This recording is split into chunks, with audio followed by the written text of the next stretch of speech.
Good evening everyone. कैसे हैं आप लोग?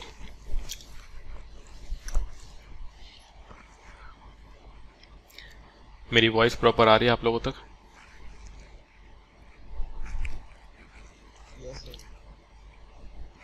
ठीक है, अभी जो हिस्ट्री में पढ़ा रहे थे हम लोग वो तो करेंगे ही, बट अभी आज हम लोग एक टॉपिक ले लेते हैं जो मॉर्निंग में चल रहा है, पॉलिटी उसका, क्योंकि मैं सोच रहा हूँ थोड़ा स्पीड अप कर दिया जाए पॉलिटी को ही। तो ये पॉलिटी के अंदर हमने 8 चैप्टर्स कर लिए हैं कंप्लीट, जो मॉर्निंग में क्लासेस ले रहे हैं उनको मालूम होगा। हम लोग पहुंच चुके हैं फंडामेंटल ड्यूटीज़ पर।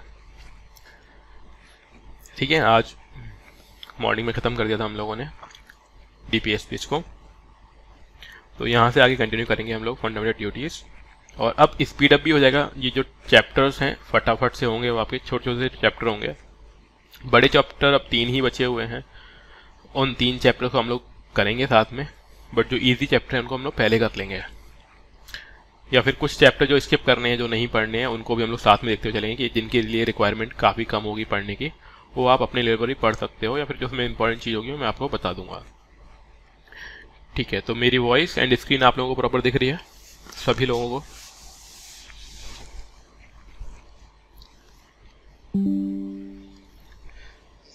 ठीक है, तो देखो फंडामेंटल ड्यूटीज़, जैसे कि मैं एक थोड़ा सा रिकॉल कर देता हूँ आपको। जब हमने इंडियन कॉन्स्टिट्यूशन पढ़ना स्टार्ट किया था, तो इंडियन कॉन्स्टिट्यूशन में हमने पहले हिस्टोरिकल बैकग्राउंड पढ़ा, फिर उसका first part, second part, third part, इस तरीके से हमने किया।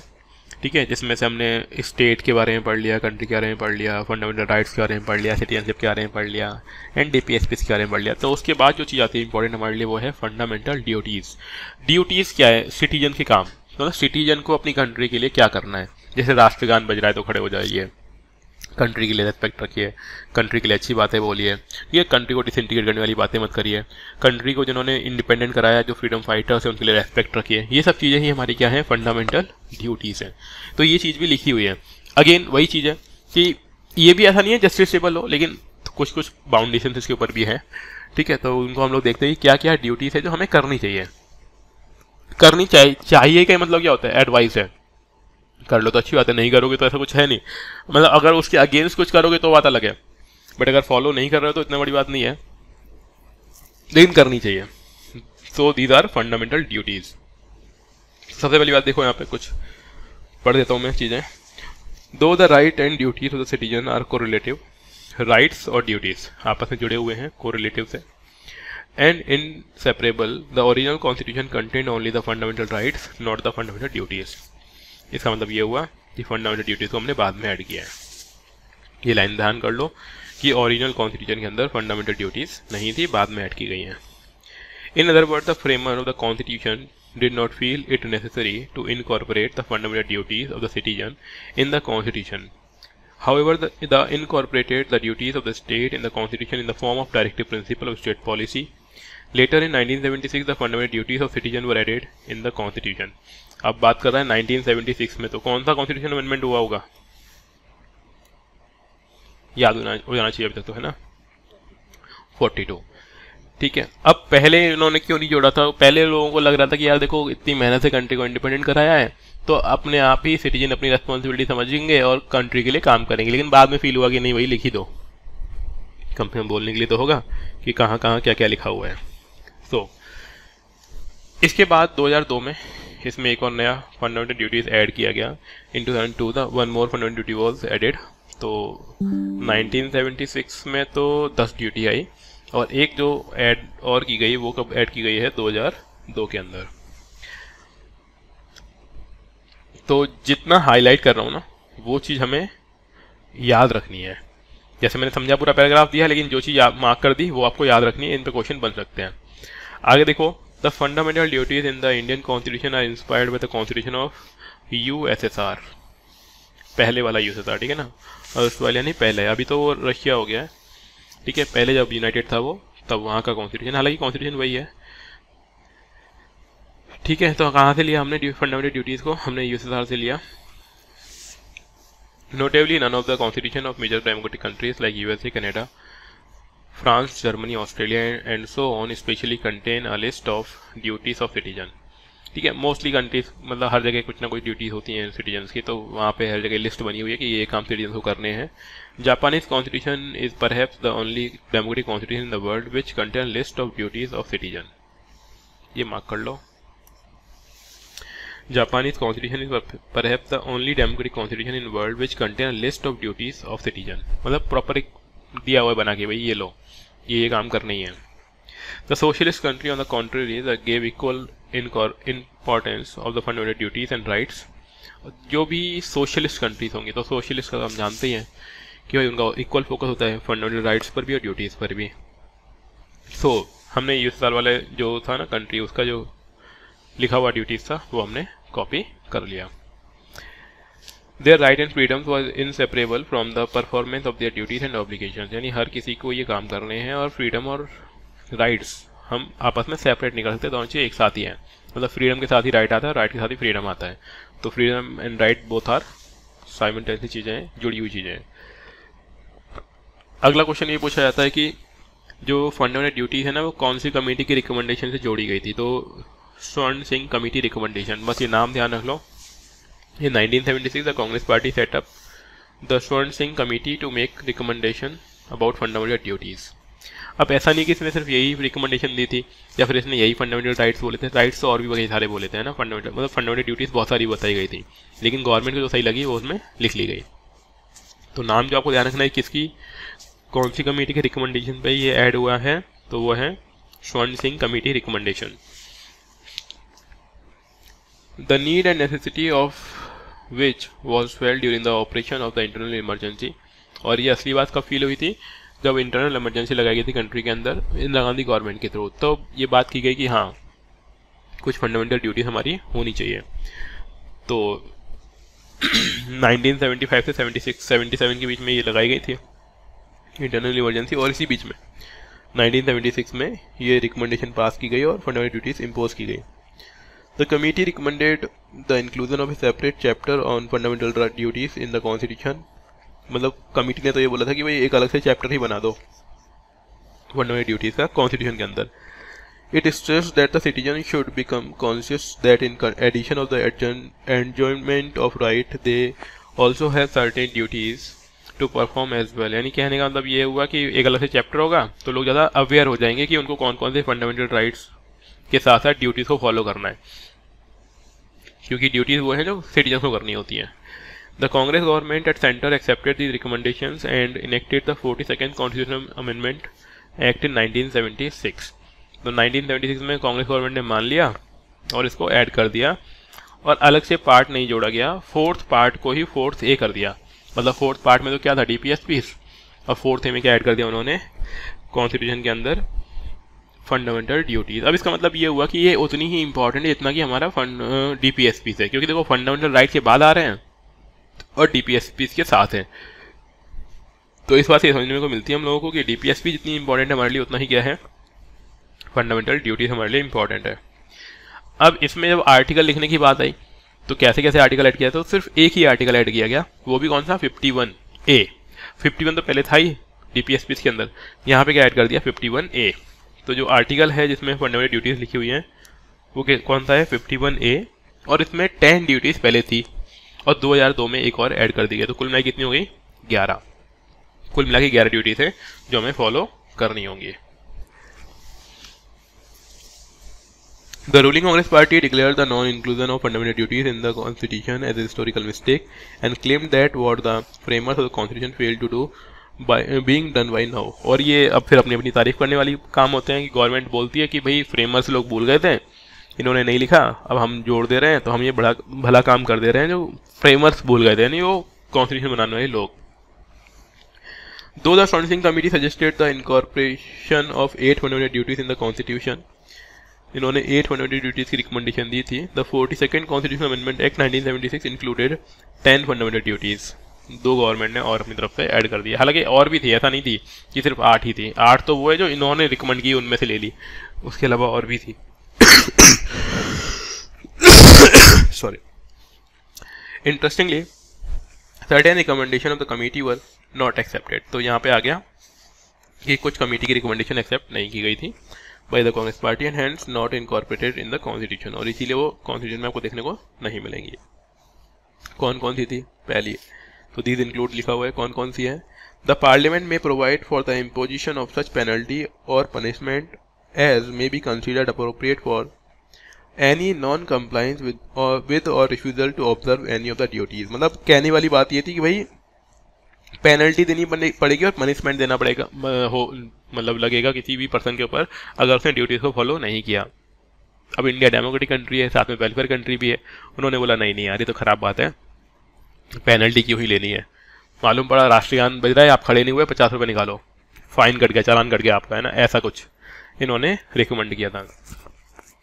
और वही है, मान लो आप लोगों ने किसी कंट्री के फ्रीडम फाइटर के बारे में कुछ उल्टा सीधा बोला तो आपका चालान भी कट गया, कोई जेल हो गई 5 साल की। तो इस तरह की बात उन्होंने बोली थी कि पेनल्टी भी होनी चाहिए और रिकमेंडेशन नहीं मानने वालों को पनिशमेंट भी मिलना चाहिए। तो गवर्नमेंट ने बोला नहीं नहीं यार पनिशमेंट वगैरह नहीं, हम वेलफेयर कंट्री पनिशमेंट और पेनल्टी वगैरह नहीं लगाएंगे। नो लॉ इम्पोजिंग सच पेनल्टी और punishment shall be called in question in any court. और दूसरी बात इन्होंने बोली कि जो पनिशमेंट और पेनल्टी लगाई जाएगी ना वो किसी भी कोर्ट में पूछ नहीं सकते आप, किसी कोर्ट में ये नहीं बोलेंगे भैया इन्फ्रिंजमेंट हो गया, बोले लग गई। तो ये भी चीज़ भी नहीं मानी गई कि नहीं ठीक है इन्फ्रिंजमेंट वगैरह की बातें हम नहीं करेंगे।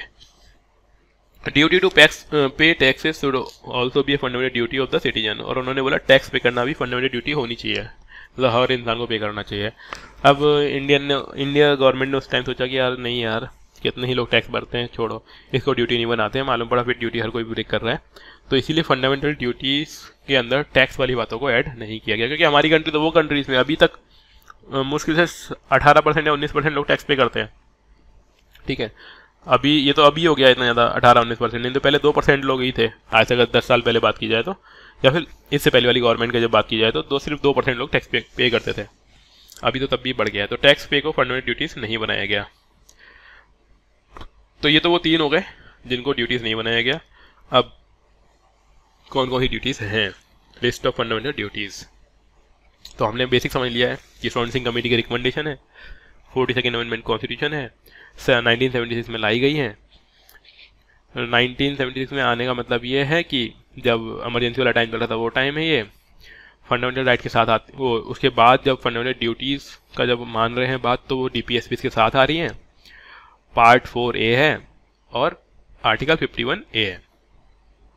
तो काफ़ी सारी चीज़ें हमें याद हो गई है ना, ये MCQs में मेट करने के लिए आएंगी आपकी। अब आते हैं हम लोग बड़े क्वेश्चन पे कि लिस्ट ऑफ फंडामेंटल ड्यूटीज़ कौन कौन सी होगी, यानी कौन कौन सी होंगी जो ड्यूटीज़ हमारी हैं। तो according to article 51A it shall be the duty of every citizen of India. हर इंडिया के सिटीजन, ध्यान रखना सिटीजन के लिए है ये, फॉरेनर के लिए अलग बात करेंगे हम लोग, लेकिन ये है सिटीजन्स के लिए। पहला, to abide by the constitution and respect its ideals and institutions, the national flag, national anthem, यानी इंडियन कॉन्स्टिट्यूशन और उसकी चीज़ों को रेस्पेक्ट करना है, national flag, national anthem, institution जो भी हमारे पार्लियामेंट वगैरह हैं उनकी भी रेस्पेक्ट करनी है। To cherish and follow the noble ideals that inspired the national struggle for freedom. ठीक है, हमें प्रशंसा करनी है और तारीफ़ करनी है उन लोगों की, या उनको फॉलो करना है जिन्होंने हमारे कंट्री को स्ट्रगल के टाइम में, फ्रीडम के टाइम में, मतलब उन्होंने इंस्पायर किया, या फिर जो हमें आज भी इंस्पायर कर रहे हैं। To uphold and protect the sovereignty, unity and integrity of the country. वही सोवरेनिटी बना के रखनी है, यूनिटी बना के रखनी है और इंटीग्रिटी बना के रखनी है, यानी आप कोई ऐसा काम नहीं करोगे जिससे कंट्री की इंटीग्रिटी, सोवरेनिटी वगैरह खराब हो। अगर खराब होती है तो इसके लिए सॉरी पब्लिक रेस्पॉन्सिबल है, तो पब्लिक को ऐसा कोई भी काम नहीं करना चाहिए, क्योंकि फिर ऐसा भी नहीं कि गवर्नमेंट बिल्कुल छोड़ ही देगी ना कुछ तो कर ही सकती है गवर्नमेंट उसके अगेंस्ट भी। To defend the country and render national service when called upon to do so. Country को डिफेंड करना और अगर कभी जरूरत पड़ जाए तो कंट्री के लिए सर्विस यानी आर्मी में भर्ती हो जाना, ये भी हमारे ड्यूटीज़ हैं। To promote harmony and the spirit of common brotherhood amongst all the people of India, transcending religious, linguistic, regional और sectional diversity, and to renounce practices derogatory to the dignity of women. यानी कुल मिला के हमें country के अंदर harmony को promote करना है। हार्मनी क्या होती है? कंबाइंड फीलिंग, मिला जुला तारतम्य, इसके अलावा किसी के भी साथ मतलब भेदभाव नहीं करना है, ब्रदरहुड को फॉलो करना है, रिलीजियस लिंग्विस्टिक किसी भी चीज़ में डिस्क्रिमिनेशन नहीं करना है, और सभी लोग मिलकर रहें और कंट्री की यूनिटी को बनाए रखें। ये सब कुछ बातें हैं। नेक्स्ट क्या है, to value and preserve the rich heritage of the country's composite culture. जो भी हेरिटेज है, ताजमहल है, रेड फोर्ट है, अब जाके अपना नाम लिख देना है वहाँ पे। मालूम पड़ा नूब गया और नाम ने लिख दिया नूब ने कि नूब IAS, है ना, ये सारे काम नहीं करने हैं, क्योंकि लिख तो दोगे फिर मिटाने कौन आएगा। नूब सुन रहे हो?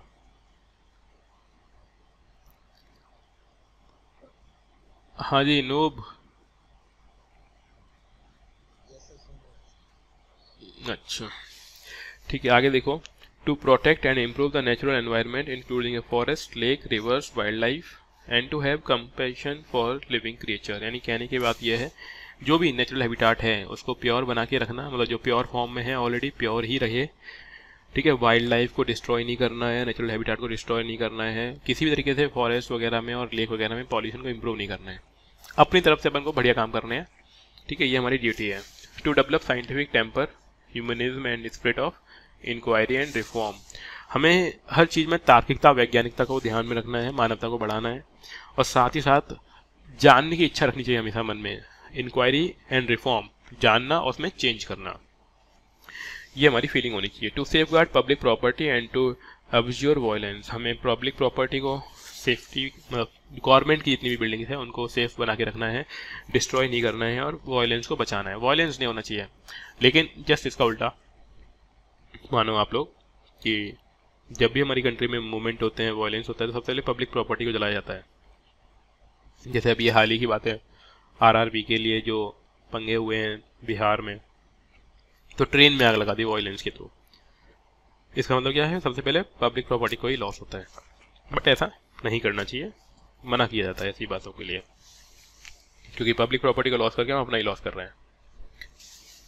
To strive toward excellence in all sphere of individual and collective activity so that the nation constantly rise to higher level of endeavours and achievements. यानी हमें लगातार एक्सीलेंस की तरफ बढ़ना चाहिए, कलेक्टिविटी, मिलजुल के काम करना चाहिए।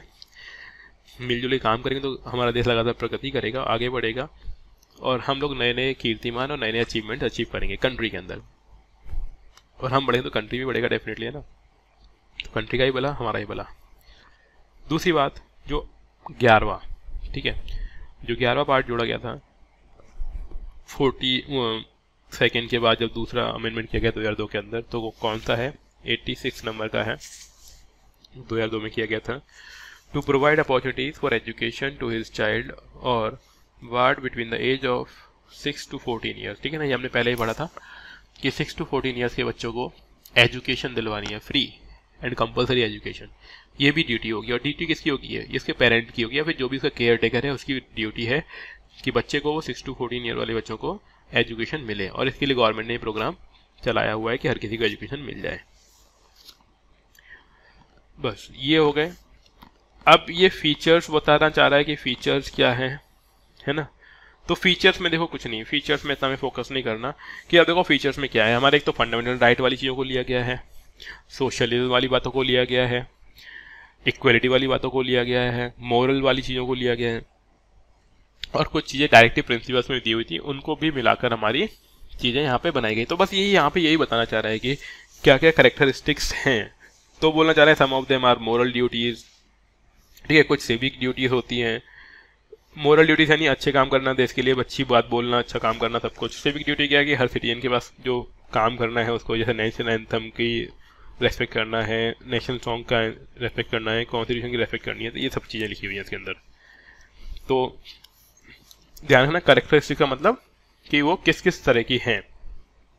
तो मोरल हो गया, सिविक हो गया, ठीक है। उसके अलावा mythological, traditional, religious, Indian tradition को फॉलो करने वाली चीज़ें हैं। कुछ फंडामेंटल राइट से जुड़ी हुई हैं, कुछ उनसे डिफरेंट है, और कुछ DPSP से जुड़ी हुई है, और कुछ इससे डिफरेंट। बस अब इसमें पूरा जो हमने ऊपर पढ़ा, जो जो भी फंडामेंटल ड्यूटीज हमारी उससे मैच कर रही हो, फंडामेंटल राइट से या DPSP से, तो हम उसे बोलेंगे वो फंडामेंटल राइट जैसी है या फिर वो DPSP जैसी है ना। इसमें बस रीडिंग करनी है, समझने वाला पार्ट कुछ नहीं है, क्योंकि हम लोग पढ़ चुके हैं already DPSP and fundamental right. अगला है क्रिटिसिज्म। जैसे हम लोग जानते हैं हर चीज़ का क्रिटिसिज्म तो होना ही है, चाहे कुछ भी चीज़ की जाए, कुछ ना कुछ खराबियाँ तो लोग बोल ही देंगे। तो क्या क्या क्रिटिसिज्म है वो देखिए। The list of duties is not exhaustive, it does not cover other important duties like the casting vote, paying taxes, family planning and so on. बोल रहे हैं भैया कम लिखी हुई है, ड्यूटीज और लिखो, ठीक है, कि इसमें टैक्स वाला भी पार्ट होना चाहिए, वोट देना भी फंडामेंटल ड्यूटी होनी चाहिए, फैमिली प्लानिंग भी ड्यूटी होनी चाहिए। तो देखो ठीक है ना, जितनी ड्यूटी कर दी उतनी ठीक है, इन फ्यूचर क्या करेंगे हम और बढ़ा देंगे उसको, तो बाद में के लिए भी कुछ रखते हैं। तो हालांकि क्रिटिसिज्म ऐसे हमें काउंटर करना है हर क्रिटिसिज्म को, कि भले ही इसमें कुछ कमियां रह गई हों, लेकिन पहले उतना सीख जाएं, उतना सीख जाएंगे फिर और बढ़ा देंगे ड्यूटीज, है ना। तो इसलिए जितनी है बेटर है। अगला है some of the duties are vague, ambiguous and difficult to understood common man. अब ये बोलना चाह रहा है कि कुछ ड्यूटी ऐसी है जो समझ में नहीं आ रही कि करना क्या है इसके अंदर। जैसे कि बोलना चाह रहा है कि भैया कंपोजिट कल्चर को बना के रखना है, साइंटिफिक टेम्पर को बना के रखना है, तो बोल रहे हैं कॉमन मैन के समझ में आएगी नहीं। ऐसा कुछ नहीं है, इतना कॉमन मैन को समझ में आता है। तो वेग भी नहीं है, एम्बिगुअस भी नहीं है, लेकिन बस हाँ क्रिटिसिज्म के लिए लोग बोल देते हैं कि भैया वेग है या फिर एम्बिगुअस है, नहीं समझ में नहीं आ रही है, धुंधली है, बट ऐसा कुछ भी नहीं है, ईजिली समझ में आने वाली चीज़ें हैं। अगला है they have been described as a critics as a code of moral precept due to their non justiciable character. अब ये बोलना चाह रहे हैं कि जस्टिसेबल तो है ही नहीं है, अगर कोई नहीं मानेगा तो क्या करोगे। तो देखो हम क्या कर सकते हैं ना, किसी के अंदर जैसे इज्जत, रेस्पेक्ट की भावना हम लोग डरा के नहीं ला सकते कि भाई पनिशमेंट मिलेगी तो इसलिए पैर छूना है, पापा मम्मी की बात इसलिए मानेंगे कि पनिशमेंट मिल जाएगी, तो इसलिए जस्टिसेबल नहीं रखा गया। सिटीजन हैं, उनका मन करेगा तो वो काम को करेंगे अपने आप, और अगर उनके दिल से अंदर से बातें आएंगी कि हाँ भाई ऐसा करना चाहिए, वो सही चीज़ें हैं, तो वो चीज़ें अपने आप की जाएंगी। यानी डरा धमका के आप किसी को रेस्पेक्ट तो नहीं कर सकते हो, और ये बात रेस्पेक्ट वाली बात है, तो इसलिए हमें इस चीज़ को फोकस नहीं करना चाहिए कि ये चीज़ क्या है।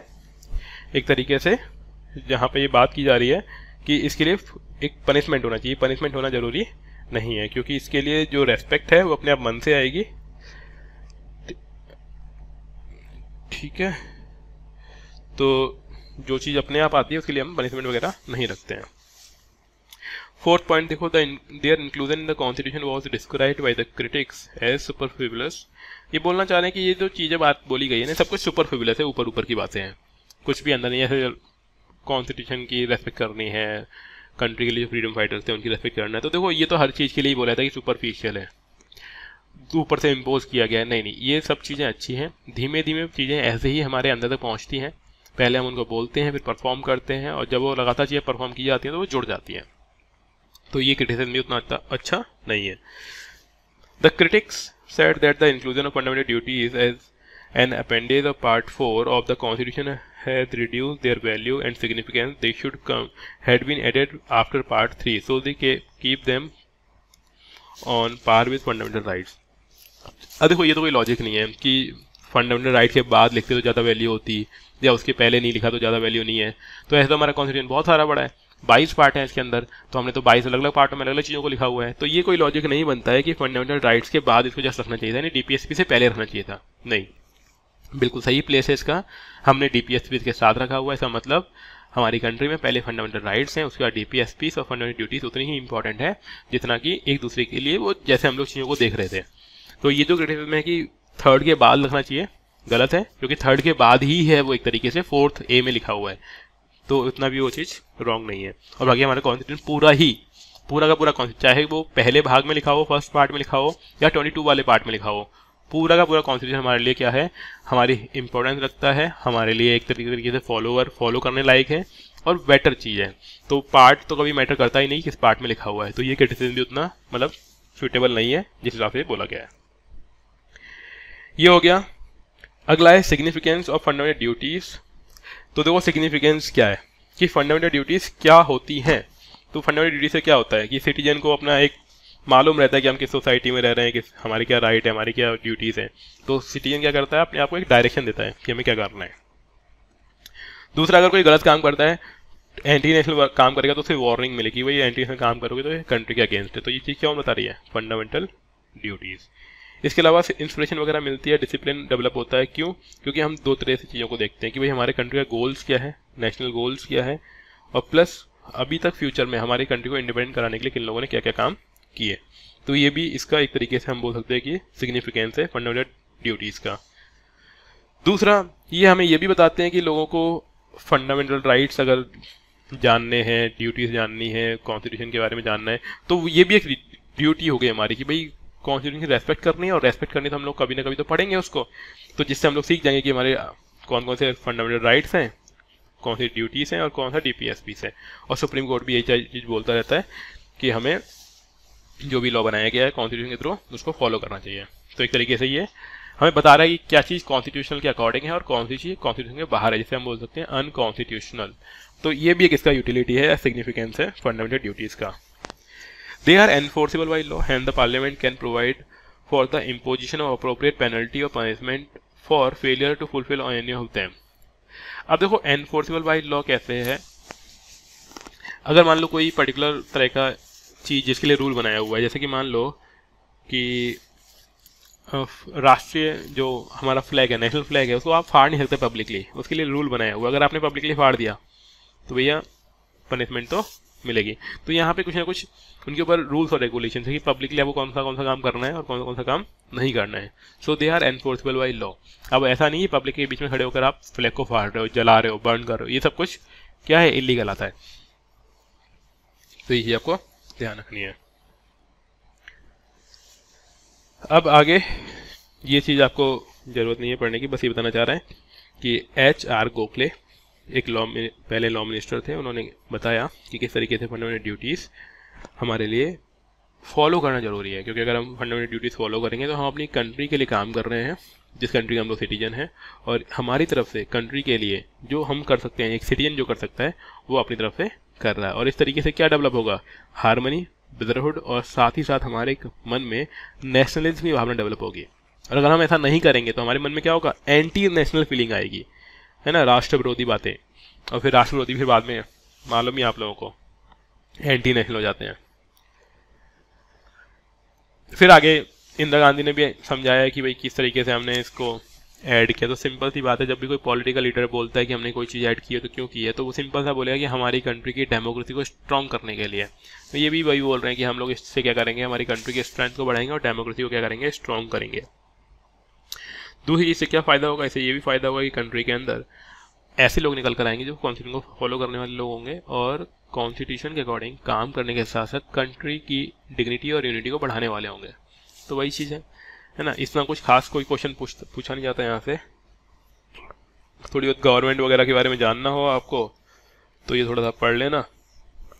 इसमें ये चीज़ लिखी हुई है कि जब 1976 के बाद गवर्नमेंट, जनता गवर्नमेंट की गवर्नमेंट बनी, मोरारजी देसाई जब वहाँ पे PM बने तो उन्होंने थोड़ा कुछ चेंजेस करने के बारे में सोचा, लेकिन वही है 1978 में जो 44 अमेंडमेंट किया गया था वो बस अमेंडमेंट बना लेकिन पास नहीं हो पाया, है ना।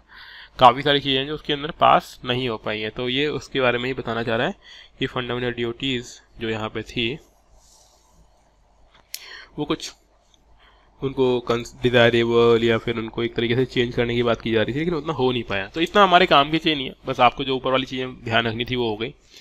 बस मन करे तो पॉलिटिकल फॉर्म में ये पढ़ लेना। और बाकी मैंने आपको बोला था एक प्रधानमंत्री वाला सीरियल देखने के लिए, देखा किसी ने?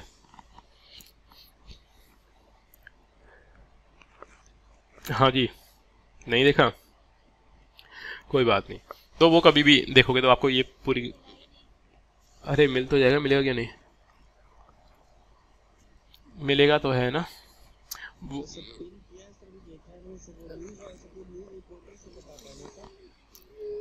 संजी नहीं, न्यूज़ रिपोर्टर थोड़ी ना है वो, एक तरीके से हमारा वो है, एक्टर है एक, क्या नाम है उसका, राजीव कपूर है, क्या नाम है,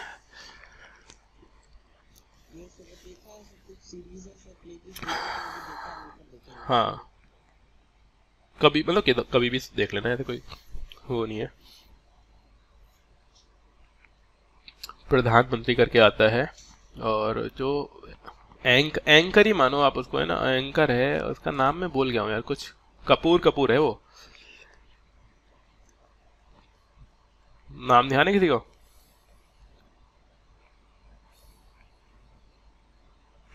मतलब आप इसको बस स्टोरी की तरह सुनिएगा, देखिएगा, बड़ा इंटरेस्टिंग लगेगा आपको, पूरी फीलिंग आ जाएगी इंडियन पॉलिटिक्स की। और जैसे तो हाँ ये रहा ना, देखो है, ये मैं आपको एक बार डिस्प्ले कर देता हूँ। ये बस इसलिए है कि पॉलिटिक्स आपको समझ डेवलप करने के लिए, कि आप लोग एक बार समझ जाओ कि पॉलिटिक्स क्या सी चीज़ होती है और क्या कैसे कर रहे होते हैं लोग। देखो मैं आपको दिखाता हूँ एक बार, बस दिखा इसलिए ऐसे, मतलब बस ऐसे ही कि आप लोगों को थोड़ा इंटरेस्ट आएगा पॉलिटिक्स को पढ़ने के अंदर। ये वाला है ना, ये सारे एपिसोड दिए हुए हैं। ये वहां से दिया हुआ है इंटीग्रेशन ऑफ प्रिंसली स्टेट, जो प्रिंसली स्टेट्स को मिलाने की बात की जा रही है। इसमें भी देखो स्टोरी भी दी हुई है, हैदराबाद, जूनागढ़, कश्मीर, तीनों की। तो मैंने पढ़ाया था ना आपको, हैदराबाद, जूनागढ़, कश्मीर, इसमें आपको पूरी स्टोरी मिलेगी कि कैसे हरी सिंह कैसे भागेगा, वो रात को सोते टाइम अपनी गन दे देगा उसको, अपने प्रधानमंत्री मतलब अपने जो चीफ होता है ना उसको, कि मैं गोली मार देना अगर नहीं आ पाए इंडिया वाले लोग। तो यहाँ पे वो जूनागढ़ की भी स्टोरी मिलेगी आपको, जहाँ पे वो मैंने किंग बताया था, राजा कुत्तों की शादी कराई थी, भाग गया था, फिर वाइफ छोड़ गया था यहाँ पे, वो सब चीज़ें है ना, वो सब चीज़ें आपको देखने को मिलेंगी। हाँ, विजिबल हुआ कि नहीं हुआ आपको स्क्रीन? दिख गया था ना? ठीक, ठीक है, ओके।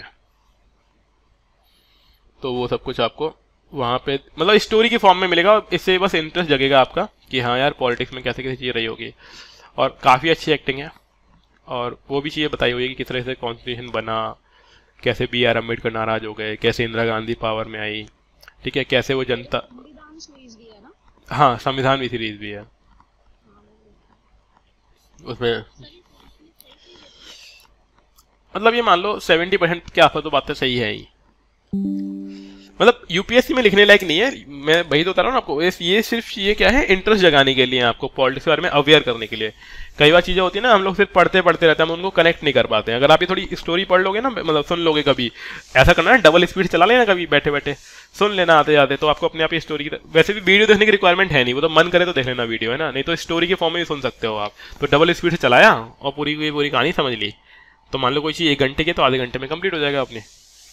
उससे आप चीज़ों को कनेक्ट कर पाओगे, क्या सोचा गया होगा, क्यों केशवानंद भारती ऐसे उठकर आ गए, क्यों इंदिरा गांधी ऐसी स्ट्रॉन्ग पीएम पहले थी कि नहीं थी, के कामराज कौन है, आपको मालूम पड़ेगा कि कैसे कांग्रेस फाउंडेड हुआ, किस तरीके से कांग्रेस ने कंट्री को चलाया, कैसे जनता पार्टी बनी, फिर कैसे बीजेपी बन रही है, ठीक है, उनके पीछे अभी हम बैकएंड में क्यों बोलते कि हिंदुत्व पार्टी है, ऐसा क्या कारण था, वो सब कुछ चीज़ें वहाँ पे बताई गई हैं।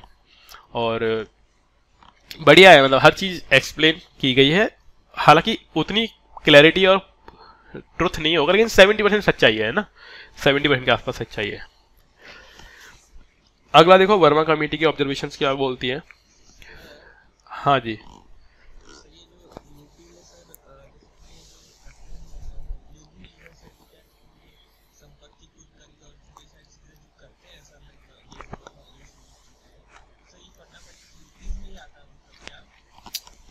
देखो, हाँ एक तरीके से मान सकते हो आप, कंट्री को तोड़ने वाली बातें करी, उसके लिए रूल बना दिया फिर कि भाई इसकी ज़मीन हम ले लेते हैं क्योंकि इसने क्या किया है, गलत काम किया है।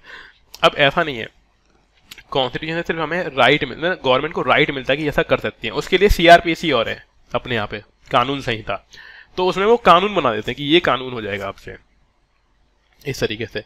तो ये चीज़ तो हाँ जी बोलिए।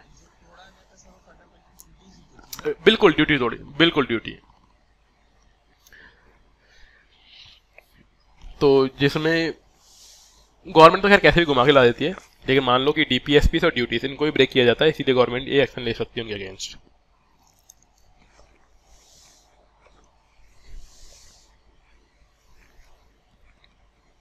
आगे देखो, वर्मा कमेटी की ऑब्जर्वेशंस।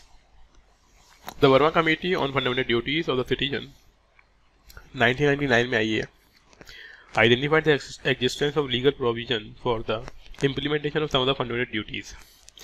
अब इसने क्या बताया कि भाई कुछ चीज़ों के लिए लीगल प्रोविजन बना दिया।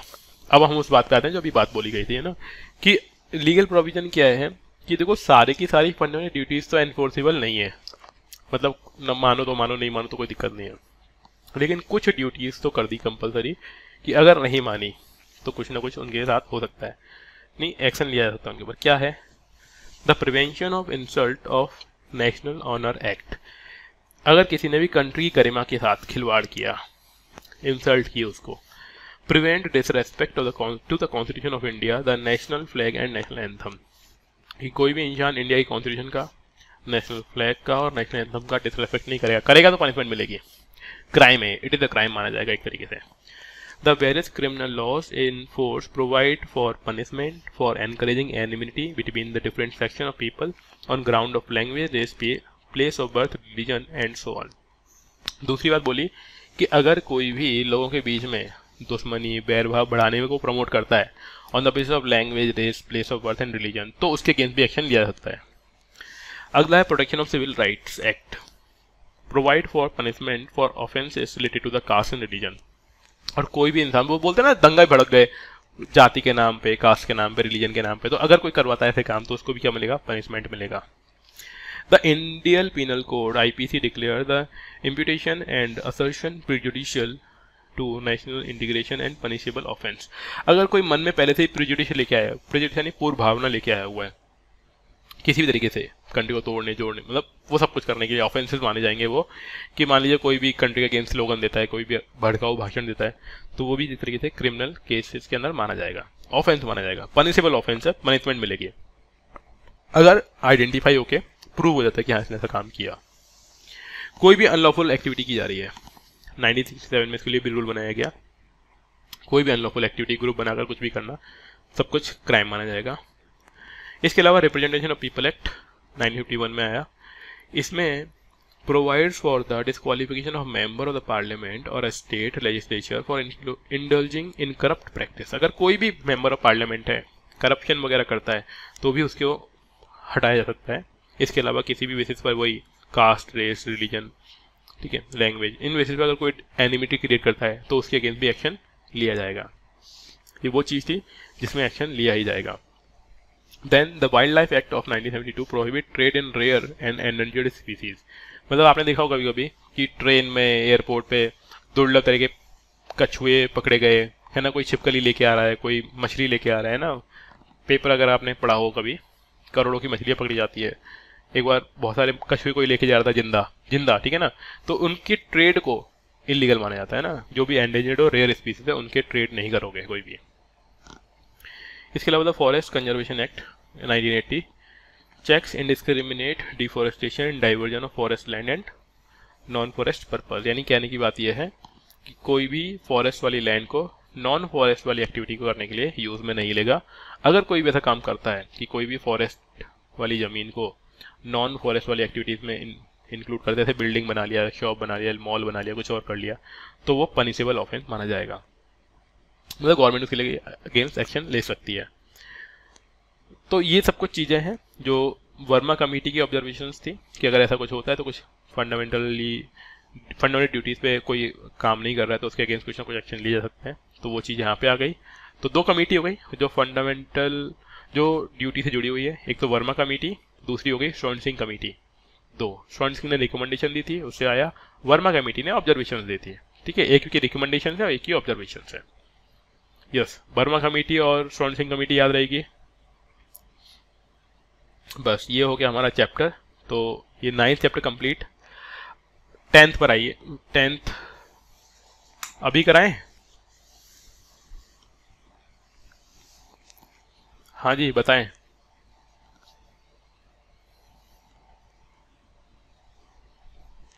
अरे हो ना आप लोग यहाँ पर, नहीं कराएं? ठीक है, तो देखो 9 तक पहुंच गए हम लोग।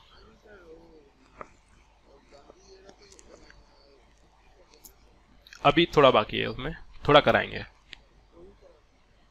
नहीं अब वो तो कराएंगे। अभी इसकी बताओ।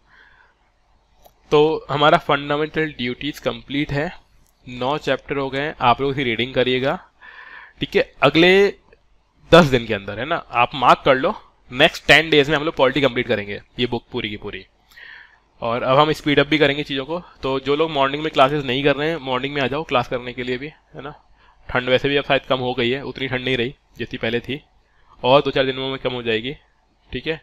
और इवनिंग में भी अब क्लास जैसे जैसे होगी मोस्टली हम लोग रखेंगे, एक आध दिन का भी गैप होता है तो अलग बात है। तो आप आइए, वही तो बता रहा हूँ मैं, ये तो हमारा टारगेट है। टारगेट हमेशा हाई रखो, है ना। 10 दिन का सोचेंगे तो 15 दिन तो कर ही लेंगे, ठीक है। क्योंकि 9 चैप्टर तो कर लिया हम लोगों ने, अब कई सारे चैप्टर हमारे काम के भी नहीं है ना, कई चैप्टर में छोड़ने भी है जो हमारे काम के नहीं है। मतलब क्वेश्चन बहुत रेयर आता है तो उसको क्या है बस करना। जैसे अब ये 10 है, कॉन्स्टिट्यूशन अमेंडमेंट, काम का नहीं है, ठीक है। तो ध्यान ये रखो, ये वाला जो चैप्टर है ना, कॉन्स्टिट्यूशन अमेंडमेंट, हमारे काम का नहीं है। क्या पढ़ना है इसमें? सिर्फ कि कुल मिला के आर्टिकल 368 में कुछ चीज़ें बोली गई है कि किसको कॉन्स्टिट्यूशनल अमेंडमेंट माना जाएगा और किसको नहीं, ठीक है। अब इसमें देखो अंदर देखो ना, प्रोसीजर फॉर अमेंडमेंट, सॉरी। तो हमें सिर्फ यहाँ पे पढ़ना है types of amendment. Simple majority क्या होती है, स्पेशल मेजोरिटी क्या होती है, और special majority by the state consent, और ये हम लोग कर चुके हैं ऑलरेडी। जैसे कि इसमें सिर्फ इतना सा पढ़ना था हम लोगों को। सिंपल मेजोरिटी का मतलब होता है 50% लोग जो उस दिन प्रेजेंट हैं उसमें से 50%, सिंपल मेजोरिटी। स्पेशल मेजोरिटी क्या है, जितने भी उस दिन हाउस में प्रेजेंट हैं, ठीक है, उससे फर्क नहीं पड़ेगा, हमें काउंट करना है टोटल मेंबरशिप को। तो टोटल नंबर ऑफ मेंबर्स के 50% लोगों से अप्रूवल मिलेगा, तभी हम उसे क्या बोल रहे होंगे, स्पेशल मेजोरिटी।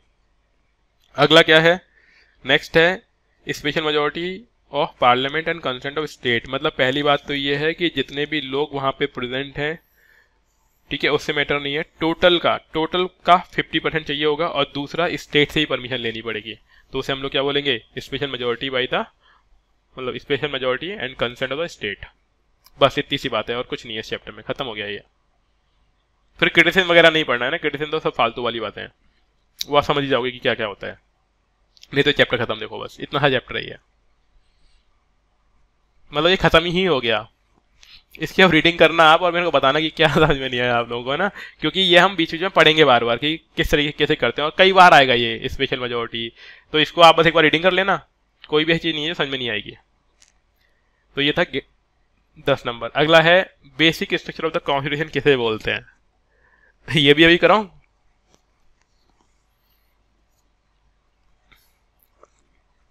हेलो, मेरी बात सुन रहे हो ना आप लोग? मतलब अब ऐसे चैप्टर हैं 2-2 पेज वाले, तो उनमें पढ़ने के लिए 2 पेजों में से 1 पेज भी नहीं है ना।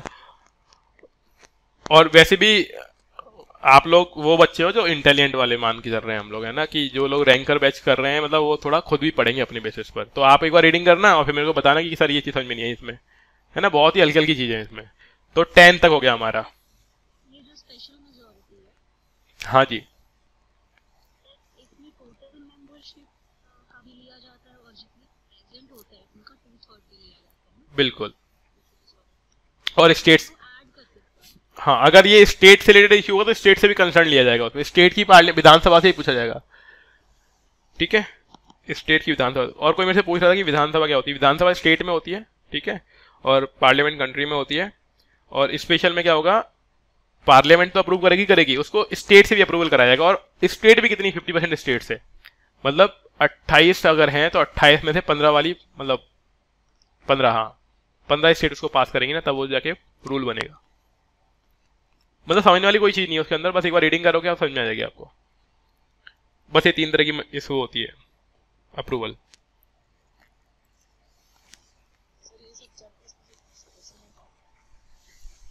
नहीं नहीं, इसमें से डायरेक्ट क्वेश्चन नहीं बन सकता ना, इसमें तो क्या ही क्वेश्चन बनाएगा। ये तो क्या है ना, जो हम चैप्टर पढ़ेंगे ना, अभी ऐसे अभी हम पढ़ेंगे प्रेसिडेंट, अभी हम पढ़ेंगे वाइस प्रेसिडेंट, फिर हम पढ़ेंगे पीएम, ठीक है, तो उसमें ये अपने आप ही इनबिल्ट है, उसके अंदर भी हम लोग दोबारा से पढ़ रहे होंगे, तो अभी पढ़ने की रिक्वायरमेंट ही नहीं है उस चीज़ की। 10वें चैप्टर के लिए बोल रहा हूँ, 10th नंबर वाले के लिए, ठीक है ना, ऐसे 10th और 11th के लिए, कि इनको अलग से पढ़ने की रिक्वायरमेंट नहीं है। पहले तो थे ही नहीं, ये तो अभी ऐड किए गए हैं, पहली वाली बुक में था ही नहीं, क्योंकि बीच में अपने आप ही आ जाता है वो और चैप्टर हो गया, ठीक है ना। बस, तो ये 10 तक हो गया हमारा। अगली क्लास 11 से स्टार्ट करेंगे हम लोग इंग्लिश मीडियम वालों की, और हिंदी तो चल रहा है, वो चल ही रहा है। और अब अपनी अपनी पढ़ाइयाँ बढ़ा दो, स्पीड, है ना, मेरी भी तबीयत ठीक होने आ गई है। मिलते हैं फिर अगली क्लास में कुछ। हाँ जी पूछिए। हाँ जी पूछिए पूछिए। हाँ जी, हाँ हाँ, मोस्टली चीज़ प्री और, देखो प्री और मेंस में सिलेबस डिफरेंट नहीं है। प्री और मेंस में सिर्फ इतना सा मानिए आप कि वर्ल्ड हिस्ट्री प्री में नहीं आती है, मेंस में आती है, ठीक है, एथिक्स जो है वो मेंस में आता है, लेकिन जो बुक बताई गई है ना वो दोनों जगह काम आएंगी आपकी, प्री और मेंस में, क्योंकि सिलेबस सेम है। जो चीज़ें प्री में पूछी जाती हैं वो एमसीक्यू फॉर्म में पूछी जाती है, वही चीज़ डिटेल फॉर्म में कहाँ पे आती है, मेंस में आती है। तो जो बुक्स मैंने भेजी हैं वो प्री और मेंस दोनों के लिए है। कुछ बुक्स उसमें मैं और ऐड कर दूंगा, उस वहाँ से आप देख लो, आपको बाय करनी है बाय कर लो, नहीं करनी कोई दिक्कत नहीं है, ठीक है, जैसे भी आप चाहो। क्या हिस्ट्री की 2 बुक स्पेक्ट्रम नहीं लिखी उसके अंदर होगी यार? अरे मॉडर्न पे फोकस करो, एंशियंट और मिडिवल तो वैसे भी कर लेंगे यार। एंशियंट और मिडिवल के लिए बुक मत पढ़ो, ठीक है ना, बहुत टाइम वेस्ट हो जाएगा। एक या दो क्वेश्चन के लिए पूरी बुक मत पढ़ो, ठीक है। मतलब हमें दिमाग से खेलना है ना, दिमाग से, ऐसे नहीं वो वाली मेहनत नहीं करनी है ना, जस्ट स्मार्ट वर्क करो। मिडेवल और, एक मिनट रुक जाओ, मिडेवल और एंशियंट के लिए अगर आप बुक पढ़ोगे ना तो आप ही का लॉस है। उसके लिए नोट्स पढ़ना जो पढ़ाए जाएंगे यहाँ पे, ठीक है। हाँ जी, और पूछिए, कोई बोले था कुछ। हाँ, नितिन सिंघानिया, दोनों जगह आता है आर्ट एंड कल्चर तो, बिल्कुल।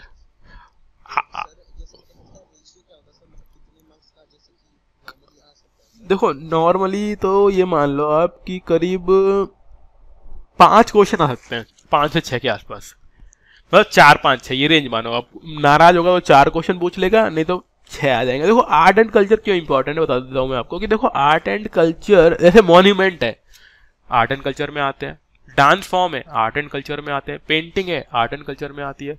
तो ये चीज ऐसा नहीं है कि हम वहां नहीं पढ़ रहे होते। जैसे हमने मुगल एम्पायर में पढ़ा, ताजमहल किसने बनवाया, है ना, ताजमहल का हमने स्ट्रक्चर भी पढ़ा, हमने नूरजहां का भी पढ़ेंगे हम लोग, जब मैं पढ़ाऊंगा आप लोगों को, है ना। हम लोग रेड फोर्ट के बारे में पढ़ेंगे, हम लोग औरंगाबाद के मकबरे के बारे में पढ़ेंगे, हम अकबर के बारे में पढ़ेंगे। अब ये चीज ही किस में आती है, आर्ट एंड कल्चर में भी आती है।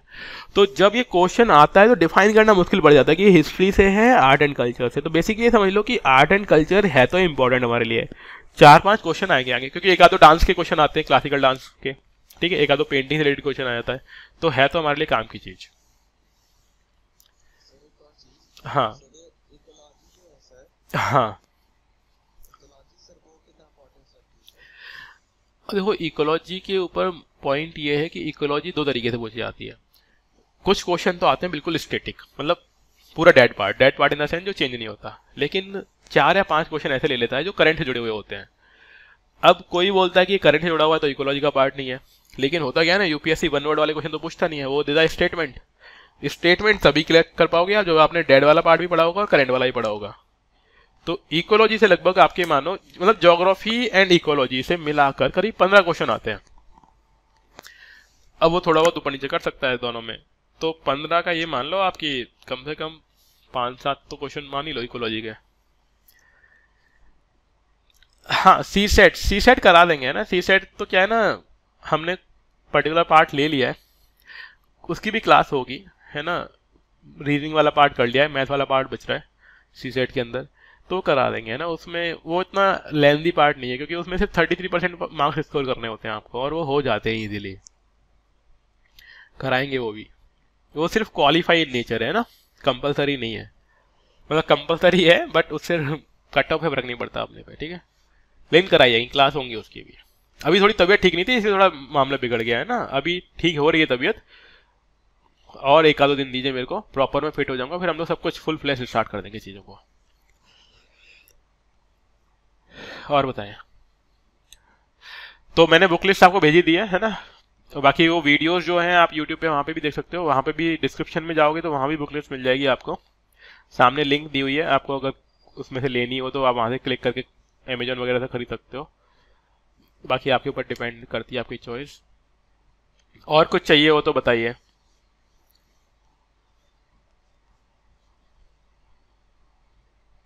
डन, तो फिर आज के लिए इतना ही रखते हैं, ठीक है, मिलते हैं फिर नेक्स्ट क्लास में। Thank you everyone.